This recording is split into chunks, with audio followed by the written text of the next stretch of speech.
Olá, amados irmãos e irmãs, com muita alegria nos reunimos hoje no dia 19 de outubro, hoje é quinta-feira. Nós estamos na 28ª semana do tempo comum. Somos convidados a abrir o coração para acolher a palavra de Deus. Palavra que é o próprio Cristo que se encarnou e veio ao nosso encontro. O Senhor constantemente vem ao nosso encontro dizendo-nos: eis que estou à porta e bato.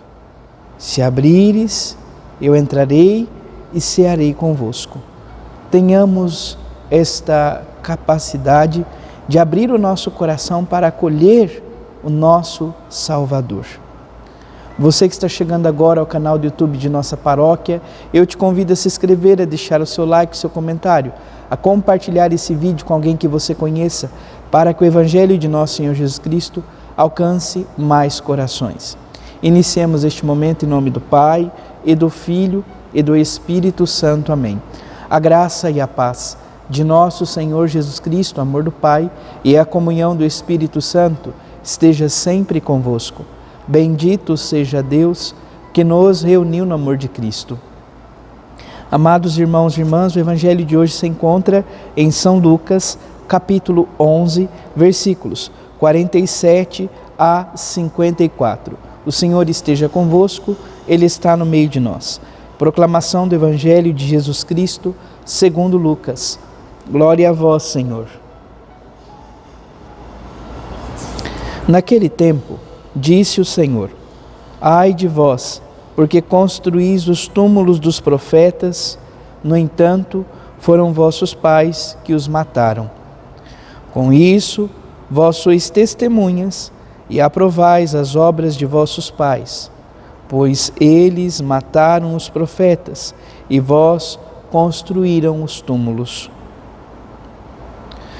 É por isso que a sabedoria de Deus afirmou: eu lhes enviarei profetas e apóstolos, e eles matarão e perseguirão alguns deles, a fim de que se peçam contas a esta geração do sangue de todos os profetas derramado desde a criação do mundo, desde o sangue de Abel até o sangue de Zacarias, que foi morto entre o altar e o santuário.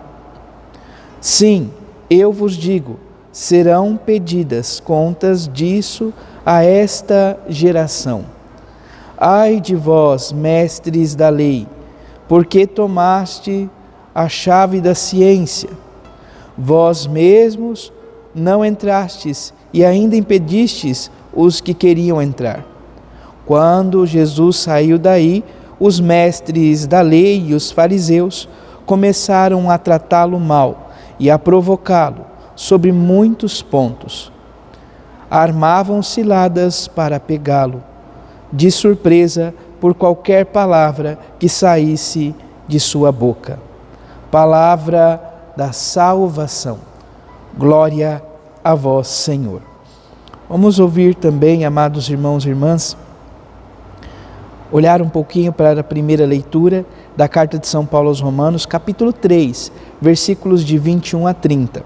O início diz: agora, sem depender do regime da lei, a justiça de Deus se manifestou, atestada pela lei e pelos profetas.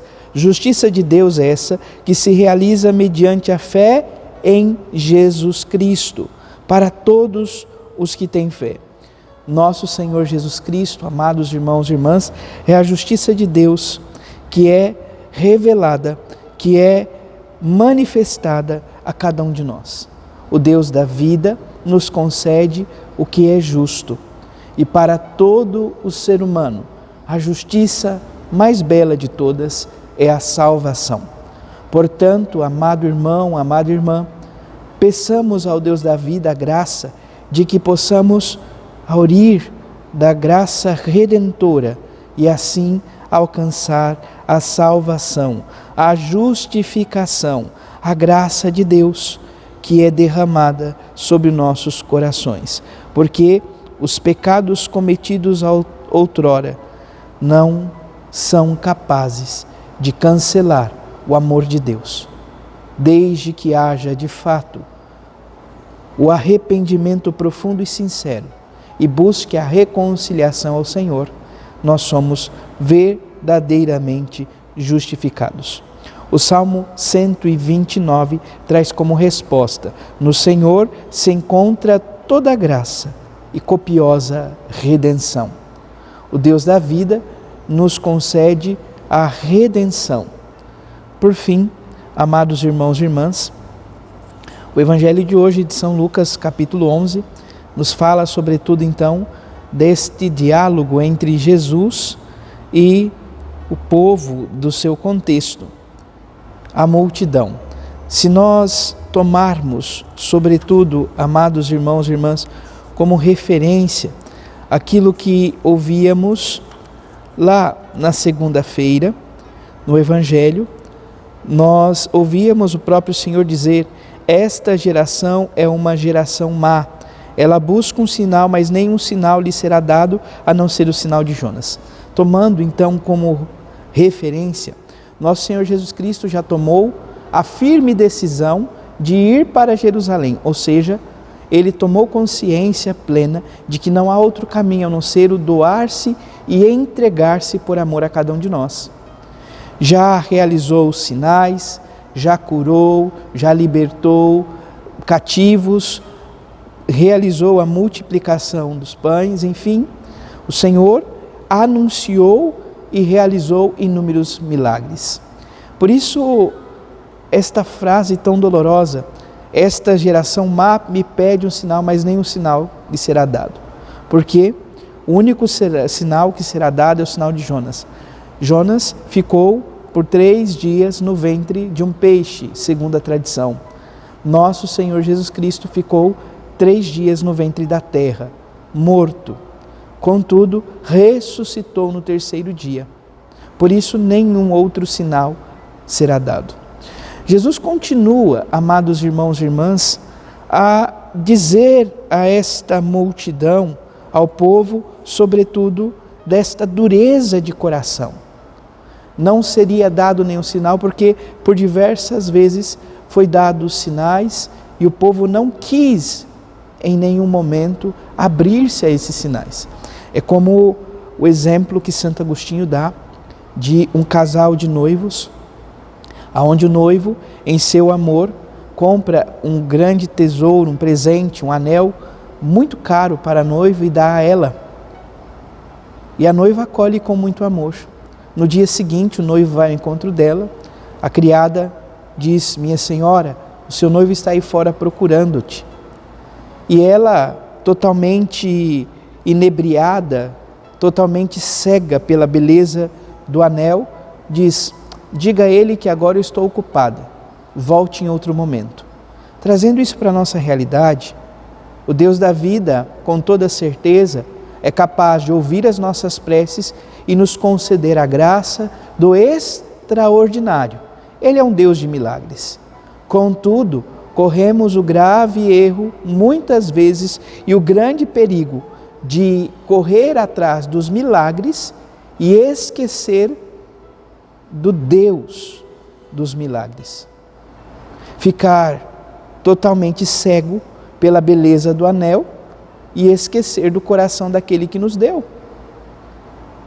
Muito mais do que receber os favores de Deus, nós somos convidados a olhar para o seu coração e amá-lo. É assim que nós vamos superar a atitude que hoje é colocada no Evangelho. Vós construís túmulos para os profetas, mas foram os vossos pais que os mataram. Logo, estão legitimando aquilo que fizeram. Logo, estão de acordo com a atrocidade que cometeram. Viestes alguns apóstolos, alguns profetas e foram perseguidos, foram mortos. Contudo, nosso Senhor Jesus diz a cada um, sem exceção, que nós somos convidados a adentrar ao âmbito, à graça de toda a ciência, de todo o conhecimento que se dá em nosso Senhor Jesus Cristo. Isso foi dado, amados irmãos e irmãs, aos mestres da lei. Contudo, eles não souberam, de fato, em hipótese alguma, viver e não dava oportunidade dos outros a viverem. Nós, por outro lado, somos convidados a ir ao encontro da ciência, do amor, da graça de Deus, para que possamos de fato, amados irmãos e irmãs, não só viver uma religião exterior, mas que o nosso interior por inteiro viva conforme Deus quer que possamos viver. E não caiamos no erro desses mestres da lei que queriam perseguir o Senhor, que queriam fazer com que ele caísse diante de suas palavras para matá-lo. Mais uma vez, matar o inocente. Não matemos o Senhor em nosso coração, em nossas obras e ações. Pecadores somos, mas o Deus da vida nos ama e quer que possamos ir ao seu encontro, hoje e sempre. Louvado seja nosso Senhor Jesus Cristo, para sempre seja louvado. Abençoe-vos o Deus Todo-Poderoso, em nome do Pai, e do Filho, e do Espírito Santo. Amém. Graça e paz.